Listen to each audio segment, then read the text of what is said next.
এটি হলো বায়ার কোম্পানির নেটিভো।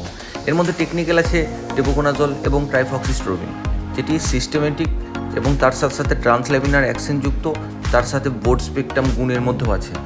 ট্রান্সল্যামিনার অ্যাকশনযুক্ত বলতে এটা পাতার ওপরিভাগে পড়লে চারিদিকে ছড়িয়ে যায়। ব্রড স্পেকট্রাম মানে হচ্ছে একটা ফাঙ্গাসের জন্য নয়, এটা হাজারো ফাঙ্গাসকে একসাথে দমন করতে পারে। সিস্টেমিক বলতে বোঝায় এই ছত্রাকনাশকটি কিন্তু সব গাছের কলাকোষের মধ্যে ভেতরে গিয়ে নিজের কাজগুলি সম্পন্ন করে। তার সাথে সাথে এটা কিন্তু প্রিভেন্টিভ কিউরেটিভ সবসময়ই কাজ করতে পারে। মানে হচ্ছে আপনার আশেপাশে জমিতে রোগ লেগে গেছে, আপনার জমিতে রোগ লাগেনি, আপনি কিন্তু প্রিভেন্টিভ রূপে স্প্রে করতে পারেন এবং আপনার জমিতে রোগ লেগে গেছে বুঝে গেছেন, তারপরেও কিন্তু এটা স্প্রে করতে পারেন, খুব ভালো একটা রেজাল্ট আসে। তাছাড়া এটি ধানের ক্ষেত্রে বা ধান জাতীয় যে কোনো ফসলের ক্ষেত্রে আপনারা rice blast, leaf spot, brown spot, street blight, street root এই সকল রোগের উপরে তো একটা দারুণ কাজ করে। সবজি জাতীয় ফসলের ক্ষেত্রে downy mildew, powder mildew, rust, blight, anthracnose এই সকল রোগের উপরে কিন্তু দুর্দান্ত একটা কাজ করে। এবং এটা ডোজের ব্যাপারে যদি বলতে চাই, আপনারা প্রিভেন্টিভ রূপে যদি স্প্রে করতে চান সেক্ষেত্রে আপনারা প্রত্যেক 15 লিটার জলে 10 গ্রাম, এবং যদি আপনারা রোগ লেগে গেছে তারপর যদি স্প্রে করতে চান প্রত্যেক 10 লিটার জলে 15 গ্রাম করে মিশিয়ে স্প্রে করলে একটা দারুণ রেজাল্ট পাওয়া যায়।